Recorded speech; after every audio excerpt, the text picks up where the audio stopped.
In November 1987, in the southeast of the Netherlands, a city called Venlo was hosting its first monthly Commodore 64 copy party.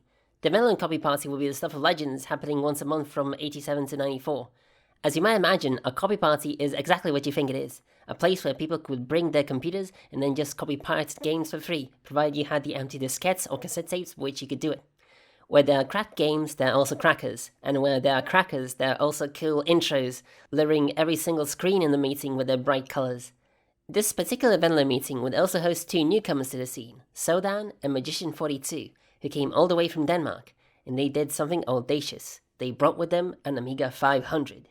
To many existing C64 users, the Amiga was still a computer that was so unfathomably new, like it came from another planet. Wailing that its advancements were just superficial, they tried to ignore it and stick to their rustic, trusted beauty of the Commodore 64. But Sodan and Magician had an ace up their sleeve, and something they wanted to show to everybody who didn't believe in the Amiga. They had a diskette labeled TechTech. What was that? Some sort of game? Will it have some kind of cool intro too? Well, there is no game here. The entirety of the diskette's memory space is the intro, which itself was divided into 4 different sections, so it's like 4 intros in one, really.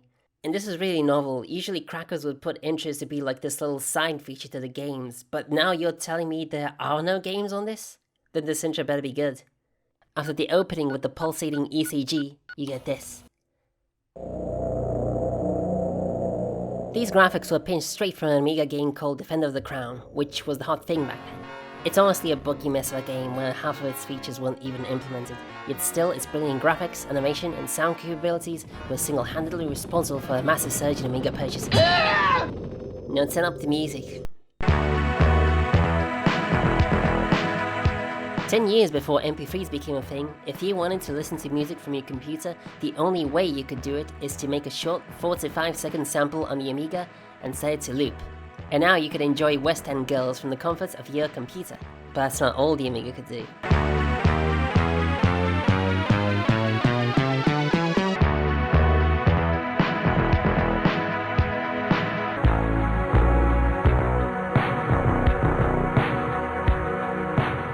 I can't help but think there's a slightly druggy feel to this rippling effect and slowdown. These guys were making this for a Dutch party after all. And adding to it, Magician just couldn't help but indulge in some additional pixel editing. God bless him. In section 2, Sodan and Magician used their initial letters, S&M, to make these vector-based images, and the transformative properties given to them are just incredible.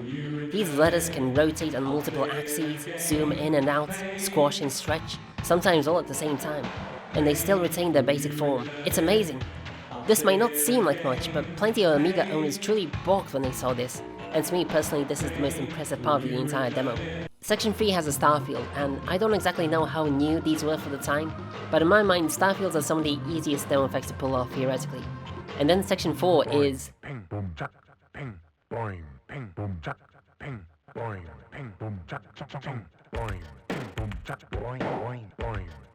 Good lord, what a mess. This is genuine sensory overload. It's this kind of garishness that makes some people have a distaste for the Amiga. Now let's work this slowly and let me pick apart what's going on here. So the sample music here is from Kraftwerk, and this particular screen has 1, 2, 3, 4, 5 scrolling planes. One more with that alluring Bezier curve you probably remember from those cheesy Windows 95 screensavers. And this was 8 years earlier, so this is really cutting edge. And lastly, you get the scroller text, although this time I don't think there's anything remarkable here. It's just standard hacker and scene posturing, real teenage behavior. Although funnily, Magician was already a working adult with a wife and a child.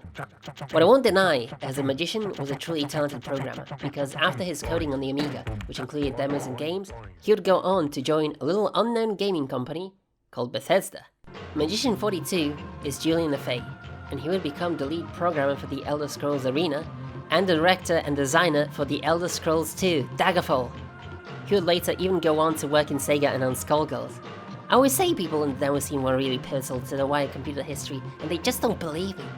In any case, Magician and Sodan didn't change the Venlo Meeting's C64 focus, but they really did turn a whole bunch of people into Amiga believers, and TechTech was in every meeting a trend shifter, and just the start of a big and beautiful wave. Love and respect.